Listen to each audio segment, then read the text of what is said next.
Hi friends, मैं राहुल सिंह और आज हम बात करने वाले कि आफ्टर 10th आपको स्ट्रीम कैसे चूज़ करना चाहिए या क्या स्टैंडर्ड होते हैं आफ्टर 10th स्ट्रीम चूज़ करने के लिए। फर्स्ट ऑफ ऑल गाइज, ये बहुत इंपॉर्टेंट डिसीजन है आपके लिए और सबसे बड़ा डिसीजन भी है कि अब आप 10th क्रॉस कर चुके हो, एग्जाम दे चुके हो, रिजल्ट आपका वेटिंग में है और आपको किन बेसिस पे या किन स्टैंडर्ड्स पे आपको 11 चूज़ करनी है और कौन से सब्जेक्ट आपको होने चाहिए जिनको आप फ्यूचर में ले चल के अपना फ्यूचर बना सके। इसके लिए कोई भी क्राइटेरिया देखिए फिक्स नहीं है। सबका ये मानना है कि अगर आपकी परसेंटेज ज़्यादा आती है, मीन्स अगर आप 90 अबव हो, 80 अबव हो, 95 अबव हो, तो आपको इस साइंस स्ट्रीम चूज़ करनी है। अगर आप 80 से बिलो हो और आप 60 to 80 के बीच में अगर गैपिंग आपकी परसेंटेज आती है तो आप कॉमर्स चूज़ करते हैं और बिलो 60 वाले प्रीफर करते हैं कि आर्ट्स स्ट्रीम चूज़ करनी है। बट ऐसा कोई भी स्टैंडर्ड नहीं है कि परसेंटेज डिफाइन करे किसी स्टूडेंट को कि किन इन बेसिस पे, मार्क्स के बेसिस पे या परसेंटेज के बेसिस पे आपको स्ट्रीम चूज़ करनी है। देखिए, बहुत सिंपल फंडा है किसी भी चीज़ को चूज़ करने के लिए। आप अपने पोटेंशियल को चेक कीजिए, आप अपने पैशन को चेक कीजिए, ठीक है। आप अपने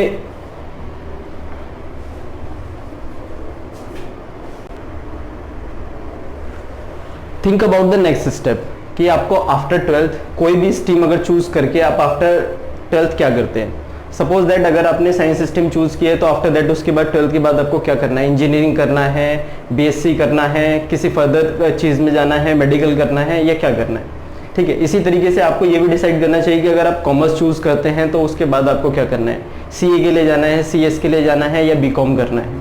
इसी तरीके से आर्ट्स के बाद आपके पास क्या ऑप्शन होते हैं। कई बार क्या होता है कि साइंस स्ट्रीम आपने चूज़ कर ली बट आफ्टर दैट उसके बाद आपको इंजीनियरिंग में इंटरेस्ट नहीं है, आपको मेडिकल में इंटरेस्ट नहीं है, आपको बीएससी में इंटरेस्ट नहीं है। बहुत से स्टूडेंट ऐसे होते हैं कि आफ्टर साइंस करने के बाद वो बीएससी करते हैं, देन उसके बाद से वो सीए के लिए जाते हैं। तो अपना माइंड इसमें आपको क्लियर करना पड़ेगा, आपको प्लानिंग करनी पड़ेगी, आपको पहले से अपने को चेक करना पड़ेगा कि आपका पैशन क्या है, आपका पोटेंशियल क्या है या आपका इंटरेस्ट क्या है। उसी के बेसिस पे आप किसी भी चीज़ को शुरू करते हैं या उसको ख़त्म करते हैं, ठीक है। अगर आपने साइंस चूज़ की है तो उसके बाद से आपको क्लियर होना चाहिए कि आपको इंजीनियरिंग में जाके क्या करना है, आपका जॉब प्रोफाइल क्या होना चाहिए या आपके फ्यूचर में जाके आपको कहाँ जॉब करनी है, कैसे जॉब करनी है, जॉब करनी भी है या नहीं करनी है, ठीक है। अगर आपको एमबीए करनी है तो दैट डजंट मीन कि आप बीटेक करें या एमबीबीएस करें उसके बाद आप एमबीए करते हैं, ठीक है।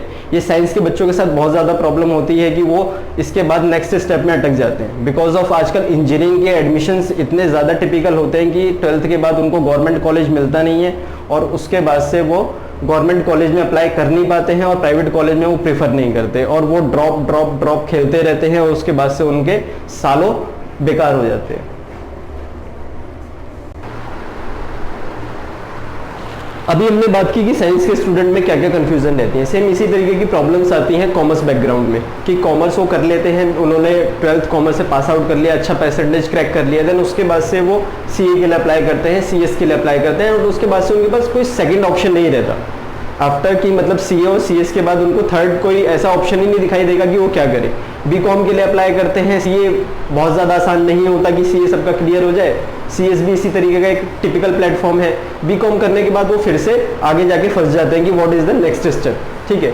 अगर हम बात करें आर्ट्स बैकग्राउंड के साथ तो आर्ट्स बैकग्राउंड के साथ भी यही प्रॉब्लम आती है। उन्हें लगता है कि अब 12th आर्ट्स से पास आउट कर ली, अब उनको क्या करना है। फिर उसके बाद से बहुत से स्टूडेंट एडमिशन ले लेते हैं बीए के लिए, ठीक है, बीए कर लेते हैं, देन उसके बाद से फिर उनको यही प्रॉब्लम होती है कि आफ्टर बीए अब क्या करना है, ठीक है। तो मेरा सब इन चीज़ों को, सिनेरियो को दिखाने का मतलब सिर्फ एक ही है कि आपको मैं एक चीज़ पे हमेशा नोटिस करता हूँ, ध्यान दिलवाता हूँ और खुद भी प्लानिंग करता हूँ और वो सिर्फ एक ही फंडा है, एवरीथिंग इज प्लान्ड, ठीक है। मैं एक एग्जांपल लेता हूँ, आपने एवेंजर मूवी की सीरीज देखी होगी जो बहुत ही ज़्यादा पॉपुलर है ऑल ओवर द वर्ल्ड, ठीक है। हमने द एवेंजर की सीरीज देखी।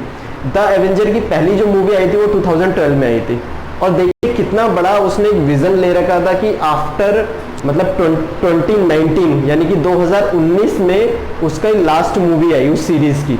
देखिए कितना बड़ा उसने दिमाग बनाया, कितनी उसने प्लानिंग की कि किस किस प्लेटफॉर्म पे जाके पहली कौन सी मूवी रिलीज करनी है, किसको किससे रिलेट करना है एंड आफ्टर दैट उसके बाद किसको किससे रिलेट करना है और उसको बाद से कैसे ऑडियंस को अपनी तरफ अट्रैक्ट करना है, कहाँ तक मूवी दिखानी है, कहाँ पे लास्ट एंडिंग करनी है, सब कुछ। ये सब एक चीज़ है जिसका नाम है एवरीथिंग इज प्लान्ड, ठीक है।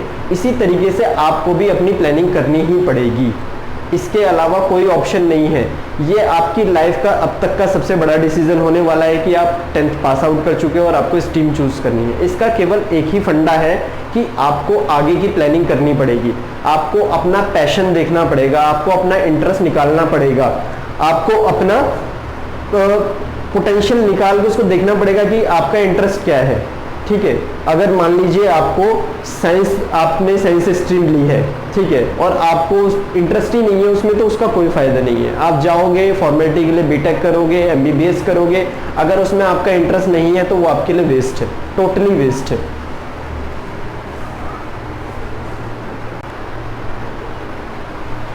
अब हम बात करते हैं stream wise. First of all science में देखिए जो बेसिक सब्जेक्ट्स होते हैं वो होते हैं maths, chemistry, physics, biology, English और कंप्यूटर साइंस। बेसिकली होता क्या है कि सपोज दैट मानिए कि आपके अच्छे मार्क्स आए, 80 to 85% आई है और आपने साइंस स्ट्रीम ले ली, ठीक है, उसमें आपको मैथ्स में बहुत ज़्यादा इंटरेस्ट है, ठीक है, लेकिन उसके साथ आपने साइंस स्ट्रीम लिया तो मैथ्स के साथ आपको फिजिक्स, केमिस्ट्री, बायोलॉजी और इंग्लिश या कंप्यूटर साइंस भी आपको पढ़नी पड़ेगी, ठीक है। बट होता क्या है कि बच्चे को मैथ्स में तो इंटरेस्ट है और उसके बाद से उसको बाकी जो सब्जेक्ट है उसमें वो कमज़ोर रह जाता है। कई बार ऐसे देखने को भी मिलता है कि उसके मैथ्स में तो 90 प्लस नंबर आ रहे हैं और बाकी सब में वो फॉर्मेलिटी के लिए बिकॉज ऑफ उसे क्लास क्लियर करनी है, उसके अदर सब्जेक्ट्स में 70, 60 या एवरेज नंबर्स आते हैं। दैट मीन्स उसको कंफ्यूजन थी अपनी स्ट्रीम चूज करने में, ठीक है। अगर यही वो अपना कॉमर्स बैकग्राउंड चूज करता तो मैथमेटिक्स के साथ उसको अकाउंटेंसी मिलती, उसे बिजनेस मिलता, उसे इकोनॉमिक्स मिलती और उसे इंग्लिश मिलता, जिसमें वो शायद बहुत अच्छा होता। मैथ्स से ही रिलेटेड है सारी अकाउंटिंग्स, उससे ही रिलेटेड है इकोनॉमिक्स और उसी से रिलेटेड है बिजनेस स्टडीज, बट उसने मैथ के इंटरेस्ट में और नंबर एट लास्ट। अब हम बात करते हैं आर्ट्स बैकग्राउंड की, ठीक है। आर्ट्स बैकग्राउंड में अपने पास जो सब्जेक्ट होते हैं मेनली वो होते हैं history, geography, English, Hindi, economics, ठीक है, बिजनेस स्टडीज, पेंटिंग, ये सब चीज़ें होते हैं। और ऐसा माना जाता है, ऐसा कहा जाता है कि जो कुछ नहीं करता वो आर्ट्स करता है, बट मैं इससे एग्री नहीं करता और ऐसा बिल्कुल नहीं होता। अगर आप सबसे ज़्यादा देखेंगे, अभी कभी भी आप गूगल करके देखना, सबसे ज़्यादा जो आईएएस बनते हैं वो सभी उसी बैकग्राउंड से बनते हैं जिनके पास आर्ट्स बैकग्राउंड होती है। नहीं, अगर ऐसा नहीं है तो होता क्या है, जितने भी जो दूसरे स्टूडेंट्स होते हैं जो साइंस बैकग्राउंड से या जो कॉमर्स बैकग्राउंड से हैं, वो आर्ट्स के सब्जेक्ट लेते हैं। एक ऑप्शनल सब्जेक्ट की डिमांड होती है आईएएस में और वो एक ऐसा सब्जेक्ट चूज करना पड़ता है जिसको उसमें इंटरेस्ट होता है, जो उसके बारे में डिटेल्ड स्टडी करके उसके बारे में पेपर लिखता है। अगर साइंस बैकग्राउंड और कॉमर्स बैकग्राउंड वाले इतने ही पोटेंशियल वाले थे तो उन्होंने आर्ट्स के सब्जेक्ट क्यों चूज किए, ठीक है। ऐसा कोई फंडा नहीं है कि जो आर्ट्स करता है वो बेकार होता है। अगर आप इसको दूसरे तरीके से देखेंगे तो आर्ट्स में जो सब्जेक्ट होते हैं ज्योग्राफी और हिस्ट्री, अगर आप इसमें फर्दर स्टडीज करेंगे, आप इसमें मास्टर्स करेंगे, पीएचडी करेंगे, that is the another science और वेरी टिपिकल साइंस है ये पूरे साइंटिस्ट प्रोफाइल होती है, बहुत ज़बरदस्त जॉब होती है, बहुत ज़बरदस्त इसकी करियर डिमांड होती है। बट होता क्या है, लैक ऑफ गाइडेंस और लैक ऑफ करियर काउंसलिंग, वो बच्चे उस चीज़ को अचीव नहीं कर पाते। अगर आप आर्ट्स के बाद जाते हैं तो आपको बहुत सारे ऐसे ऑप्शंस खुले हुए हैं जो हम फर्दर वीडियोस में, आर्ट्स से रिलेटेड वीडियोस में आपको बताएंगे। बट अभी के लिए मैं इतना बताना चाहूँगा कि आपको ऐसा कोई स्टैंडर्ड नहीं है जिसमें ये कहता हो कि अगर आपने आर्ट्स स्ट्रीम चूज कर ली तो आपका करियर बर्बाद हो गया या आगे आप कुछ नहीं कर सकते, ठीक है। मैं कुछ आपको फंडामेंटल्स पॉइंट बताता हूँ किन बेसिस पे आपको स्ट्रीम अपना चूज करना चाहिए। उसके लिए मैं कुछ पॉइंट्स आपको यहाँ पे बोर्ड पे नोट डाउन करवा रहा हूँ और आप उसको देखिए, समझिए, या आपको उसको अगर नोट डाउन करना है तो नोट डाउन करके उसको फॉलो करके जब भी किसी भी स्ट्रीम को चूज करिए, ठीक है। जो फर्स्ट स्टेप जो है वह है हमारा, जिस पे हमने सबसे पहले बात की कि percentage is not the criteria to choose the stream.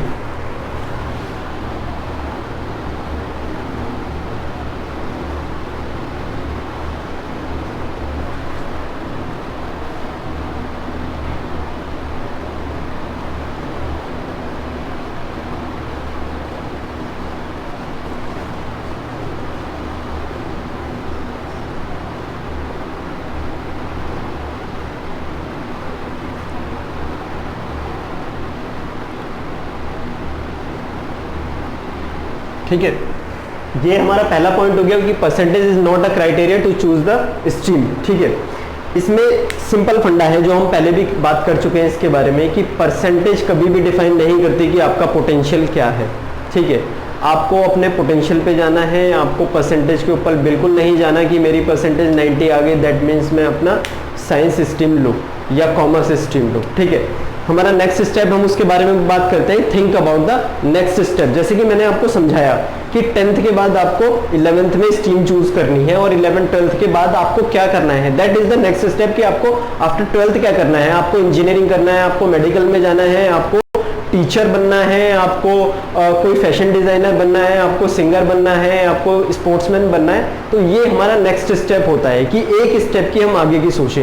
अगर मेरे को इंजीनियर नहीं बनना तो मैं और डॉक्टर नहीं बनना तो मैं साइंस ले ही क्यों रहूं। अगर मुझे अकाउंटेंसी में ज़्यादा इंटरेस्ट है या बिजनेस में इंटरेस्ट है तो मैं बीटेक नहीं करूंगा, मैं एमबीबीएस नहीं करूंगा। अगर मैंने कुछ भी करा है तो मैं सिंपल ग्रेजुएशन करके मैं ग्रेजुएशन के साथ साथ अपनी एमबीए की तैयारी करूंगा और देन उसके बाद से मैं एमबीए की नॉलेज लेके मार्केटिंग में या कहीं पे भी अपना बिजनेस को आगे बढ़ा सकता हूँ। ठीक है, ऐसा बहुत ज़्यादा होता है कि लैक ऑफ गाइडेंस के बाद से आपने कितने एग्जाम्पल देखेंगे होंगे कि अगर आप गूगल करेंगे या किसी की हिस्ट्री पढ़ेंगे तो क्या होता है कि कई आपने ऐसे आईएएस ऑफिसर देखे होंगे, वो सबसे पहले क्या करते हैं कि साइंस बैकग्राउंड से वो बीटेक करते हैं, देन उसके बाद से वो एमबीए करेंगे, एमबीए करके देन वो जॉब करेंगे, उसके बाद से वो आईएएस की तैयारी करने आएंगे और आईएएस में एक आर्ट्स का सब्जेक्ट लेके अपने आईएएस को क्लियर करेंगे और उसके बाद as a IAS officer country को सर्व करेंगे। बट मेरा क्वेश्चन यहाँ पे ये है कि अगर आपको आईएएस ही करना था तो मैं डिस्प्लेसमेंट के अकॉर्डिंग क्यों ना जाऊं। डिस्प्लेसमेंट और डिस्टेंस क्या होता है, सपोज दैट आप अपने घर से निकले, आप घूम घूम के एक शॉप पे जा रहे हैं, दैट इज द डिस्टेंस,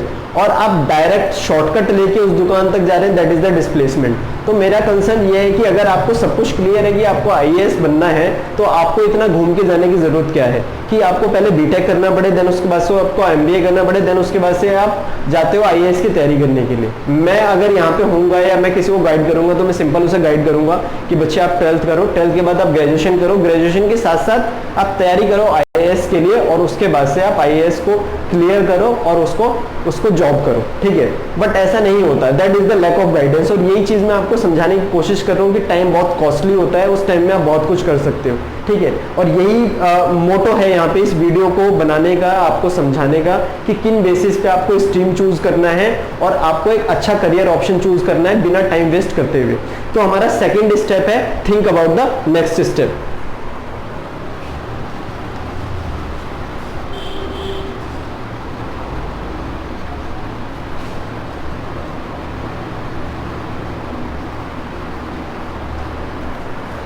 ठीक है दोस्तों, ये हमारा सेकंड स्टेप हो चुका है कि think about the next step.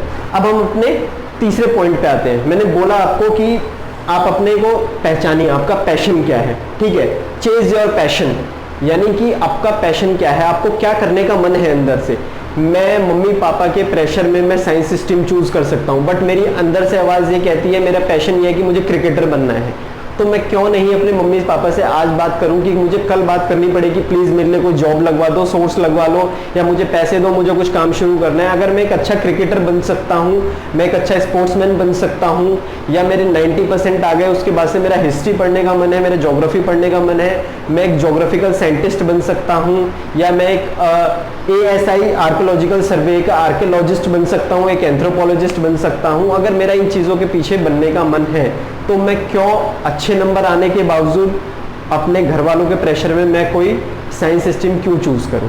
ठीक है, तो मेरा थर्ड पॉइंट और मेरा थर्ड कंसर्न ये है कि चेज योर पैशन।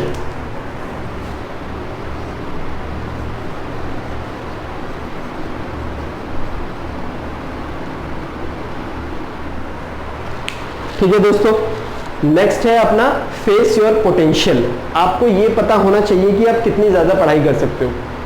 ऐसा होता है कि जैसे मैं हूँ, ठीक है, और मेरा 10 घंटे की सिटिंग है कि मुझे पता है मैं 10 घंटे की सिटिंग कर सकता हूँ, मैं 10 घंटे पढ़ सकता हूँ। ठीक है, मुझे पता है कि मैं 2 घंटे पढ़ सकता हूँ, मेरा ज़्यादा उसमें मन नहीं लगेगा। मेरा मन है कि मैं ज़्यादा जो पढ़ाई से ज़्यादा थ्योरेटिकल से ज़्यादा प्रैक्टिकल चीज़ों में इंटरेस्ट लूँ। ठीक है, और लेकिन होता क्या है कि ये चीज़ें लोग ध्यान नहीं देते। ठीक है, उन्हें लगता है कि मैं 2 घंटे पढ़ के और एक साइंस का सब्जेक्ट ले लूँ, एक साइंस स्ट्रीम ले लूँ और उसमें मैं आगे चल के करने लगूं और उसमें मैं बीटेक कर लूं और उसमें मेडिकल कर लूं। लेकिन जबकि पहले से पता है कि उनका सिलेबस इतना वास्ट होता है कि उसमें आपको ज़्यादा से ज़्यादा टाइम देना पड़ेगा। मेरा मन लगता नहीं है पढ़ने में, मेरी सिटिंग कम है, मेरा माइंड तो अच्छा है लेकिन मैं इतना ज़्यादा पढ़ नहीं सकता, या मैं उसको इतना ज़्यादा टाइम दे नहीं पाऊंगा और मैं उसको चूज़ कर लेता हूँ और आगे जाके वो मुझे परेशानी करता है। तो सबसे बड़ी बात यह है कि अपने टेस्ट को पहचानिए, अपने पोटेंशियल को पहचानिए कि आपको फिजिकल चीज़ों में जाना है, आपको मेंटल चीज़ों में जाना है, आपको क्रिएटिव चीज़ों में जाना है, या किन चीज़ों में आपका पैशन है और आपका पोटेंशियल है। तो फोर्थ स्टेप और नेक्स्ट स्टेप हमारा है face your potential.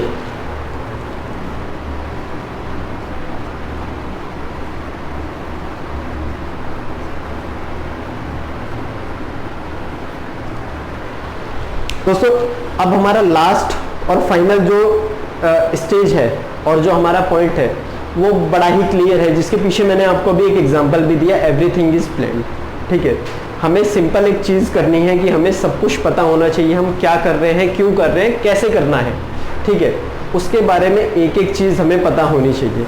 Suppose that मैं एक साइंस का स्टूडेंट हूँ, मैं एक ब्रिलियंट स्टूडेंट हूँ और मैंने उसको साइंस स्ट्रीम चूज़ कर ली, या मैंने कॉमर्स स्ट्रीम चूज़ कर ली, या मैंने आर्ट्स स्ट्रीम चूज़ कर ली, बट मेरी फाइनेंशियल कंडीशन मुझे सपोर्ट नहीं करती।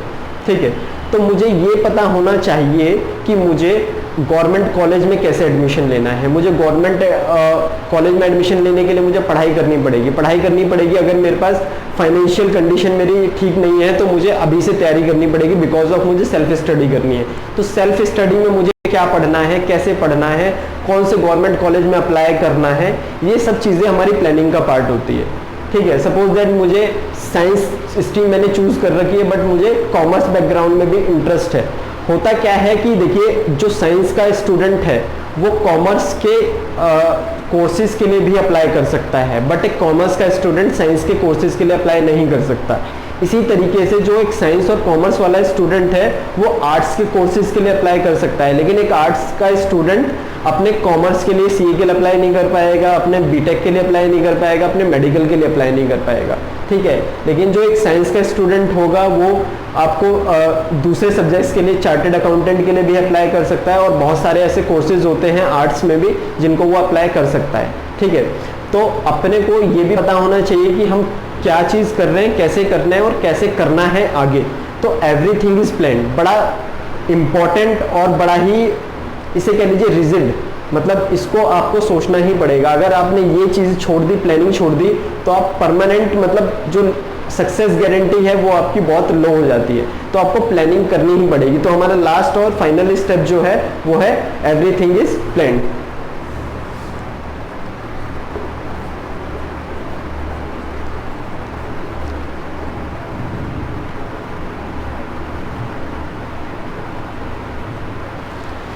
ठीक है गाइज, ये 5 स्टेप ऐसे हैं जिनको हम ध्यान में रखते हुए, जिनको हम फॉलो करते हुए अपने 10th के बाद स्ट्रीम चूज करनी चाहिए।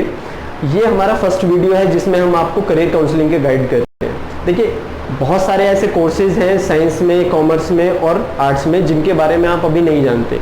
आने वाली फर्दर वीडियोस में हम आपको स्ट्रीम वाइज, स्ट्रीम के अकॉर्डिंग उन कोर्सेज के बारे में बताएंगे, उनको क्रैक करने का तरीका बताएंगे, आपको कहाँ से कोचिंग करनी है, आपको कैसे तैयारी करनी है, आपको सेल्फ स्टडी कैसे करनी है, आपको कहाँ से अप्लाई करना है, ऑनलाइन अप्लाई करना है, ऑफलाइन अप्लाई करना है, उसका फीस स्ट्रक्चर क्या होता है, उसका एलिजिबिलिटी क्राइटेरिया क्या होता है, उसका ड्यूरेशन कितना होता है, आफ्टर दैट उसके बाद से जॉब सिक्योरिटी क्या होती है, प्लेसमेंट कहाँ होती है और क्या फ्यूचर होता है। ठीक है, ये सब चीज़ें हम आपको ब्रीफ करेंगे। बट ये पहला वीडियो है और ये बेसिक वीडियो है। इस वीडियो के द्वारा आपको सबसे पहले जो चीज़ करनी है वो अपने करियर को चूज़ करने में करनी है।